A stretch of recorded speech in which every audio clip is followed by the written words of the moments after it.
Hi, thanks for tuning to Just 1A with Aaron Frischberg. I'm talking to Tanay, the co-founder of WisprAI. How's it going, Tanay? I'm doing really well. Thanks for having me here, Aaron. Of course. So, just to get right into it, just to start with the fun icebreaker, do you know what Timberland boots are? I do know what they are. Yep. How would you rate Timberland boots on a scale of 1 to 10? Like, if you would ever wear them? I have heard good things about them, but I've never had them before. Okay, alright. And then to jump into Whisper, would you like to give a 45-second spiel about Whisper and what you Sure. guys are doing? Awesome. So the biggest thing that got us to start Whisper was when Sahaj and I got together about a couple of years ago, and we asked ourselves the question of what is going to be the most impactful technology that is going to come out in the next decade. And if you think about it, we've had smartphones and all of these things for the last, well, 15 years or so, right? They haven't changed a bit. But as we look forward into what's going to happen in the world, we're going to have more immersive computing, AR glasses, AR contact lenses. The biggest question now is how do you interact with them? And you're not going to be waving your arms in the air. You're not going to be saying things out loud. The only way in which you can interface with these devices is with a new modality of interaction. And that's what we're building here at Whisper, a neurotech-based wearable that is going to let people interact with technology in the same way that they interact with other humans. Sure. And then you're incorporating AI into that in that after like it receives signals, it interprets that and does things. Exactly. And Okay. so when you think about technology, right, there's something you want to get done, which is the intention, and then it actually happening, which is the action. And everything that technology does reduces this gap. So you got mainframes, desktops, laptops, mobile phones, wearables, and there's still this big gap that's left. So what we're building is taking this gap and reducing it. And at the core of it, this is the definition of technological progress. And we're using the latest advancements in hardware development, signal processing, neurotech, and AI to be able to build this together. So when doing my research, I found it really interesting that Whisper was really unique in that you guys were doing the hardware and the software. Do you feel that that was really crucial to like what makes Whisper special and why you guys are going to lead the future? I think that's really important because if you just look at one of these things in isolation, you can improve it as much as you want, but you're still going to be lacking. And seen this happen with a number of other companies where they just focus on one end of the system without improving the rest of it. And then you just fail. I think this is one of the things that also makes Tesla so successful in launching self-driving cars as compared to any one of these other companies. Because if you strap on cameras to an existing car or something like that, it just doesn't work that well. You need to own everything end to end so you can optimize the entire experience. Yeah, it sounds really interesting, and I'm also curious in like the dream future for Whisper, where it's incorporated into everything.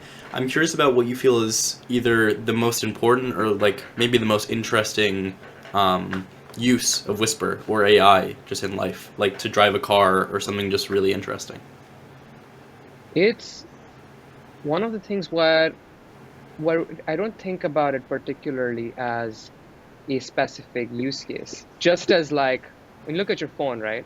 You Hmm. use it for so many different things. It's part of every single thing in your life by making it easier to do. And that's where I think about Whisper as well as being something that people want to put on the first thing they wake up in the morning, have it on them all day long, take it off last thing at night before they go to sleep, and have it be a core part of their life that just lets them be more present.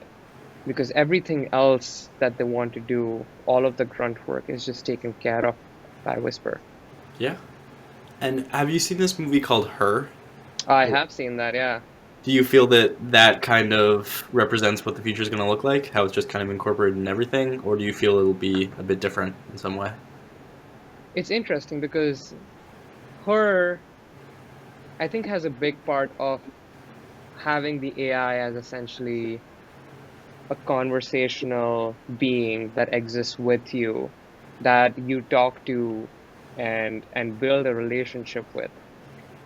I'm not particularly sure that that is what everybody is going to have. We are going to have that, and for some people, that is going to be really important. But I believe that the way it interfaces in all of our lives is going to be quite multimodal, and it's to each their own. You just want something to just get stuff done. You get stuff done. Some people love saying goodnight to their Alexa at night, so they will have that. But it's going to be really broad, so you don't want to think about it in a very narrow focus. Sure. That. So you really see this as like a life-changing, world-changing technology. I think if we are able to launch this out, it's going to be the thing that replaces the smartphone. Huh. Wow. I've actually never even thought about that. That's really interesting to think about. Wow. Yeah. 'Cause imagine life before smartphones. People had laptops and somebody said like, hey, we can put this in your pocket. And everybody was like, if you look at some of the things, the early smartphone, people said, oh, why would I need this? Like, I can just go on my laptop and search this thing up. Why would I need to have the internet in my pocket? Because things like Google Maps or Uber or all of these things you could have never envisioned before. And these are the things that do make a big difference. And it's always something that, well, people don't expect and don't see coming. Yeah. Wow.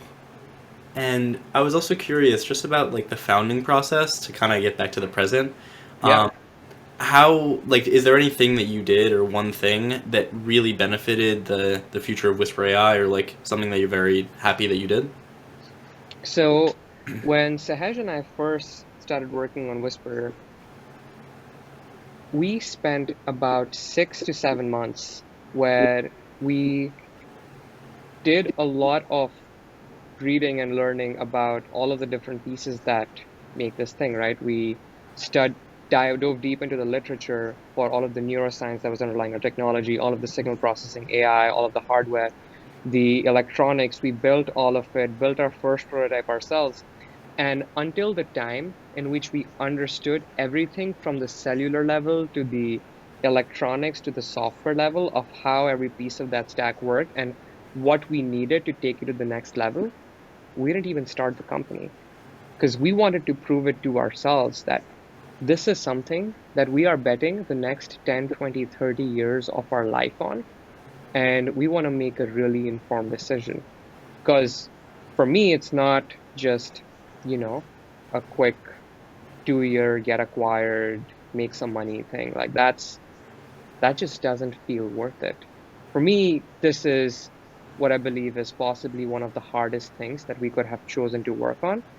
And choosing to work on this was a really big decision in itself. And I think in that process also, what Sahaj and I realized is that while we are very different people and we have completely different personalities, we align on our culture and our values and how we look at the world and what's important to us. And I feel that makes for a really, really strong partnership and is one of the reasons why Whisper is where it is today. Huh. Wow. That's really incredible. And I was also curious, you said that you founded it because not for money, but for like creating something really challenging. Was it or which aspect of creating the company do you feel was most important? Was it being an entrepreneur? Was it taking on a challenge? Like, do you feel that there was one thing that really drew you to Whisper as like a venture? I wanted to build this, what we're building at Whisper, since I was 10 years old. And that was the first thing that I had ever built. And back then, it looked completely different. It was a voice assistant, actually, one of the world's first voice assistants before Google Assistant or Siri had existed, because I'd seen Iron Man and I wanted to build Jarvis. And so Yeah. back then, me and a friend of mine got together, built it out, launched, and it grew virally. We had 2.5 million users within the first few months of launch. And that time I realized that, okay, voice assistants just aren't the thing. That is not how you give people superpowers. Because when I think of AI, it's not something that goes and replaces humans. It's meant to augment us. It's meant for to do a lot of things that it's good at so that we can do all the things that we're good at. And essentially, if you have something that can take care of a lot of things for you, you don't spend your time in it, and pretty much you have more time in your life. You essentially living longer. And so for me, that has been the drive my whole life to build this. And the only difference 2 years ago was we finally saw a path that was technologically feasible. Still a lot of work to do to get it in the hands of people, but it's there. Not impossible anymore. Do you feel that it's technological advancement that brought it to that point, or did you guys just do more research? I think we're building on the shoulders of giants. That has been so much work that thousands and thousands of people have done over the last like decades even, that has gotten us to where we are. And it's because of them that we have a lot of really strong foundation to build on top of. And the goal is that once we democratize this platform and put it out there for other people to build on top of these things, people and other developers, partners, anybody who wants to be more creative and build for the next generation of technology, they have something that they can build on top of, and they don't have to create everything from scratch. Wow. Yeah, that's really interesting. And do you believe in the idea of open source programming, just out of curiosity? There, I believe in some aspects of, not, I strongly appreciate it, Yeah. and I think it is phenomenal what it does. For some industries, you have to maintain a balance between confidential work you can do and then open sourcing certain aspects of it that pushes it forward. And so I think it's a balance to maintain. But I think as a company personally, enabling other people to push the world forward, there's nothing like it. Yeah. I'm Yeah. fully on the same page. Yeah. But Hmm. it also sounds like, well, not you feel, but it sounds like the world is kind of just kind of an open world system, similar to how programming advances. The world kind of advances together and uses little bits of pieces from itself. So that's just an Exactly. yeah. Wow. Yeah. If you silo yourself, you try to do everything by yourself, you just you just get stuck in your own cage. Versus Yeah. if you enable others, it's like the whole is greater than the sum of its parts. Yeah, definitely. Wow. All right. Well, thank you so much, Tanay, for coming on.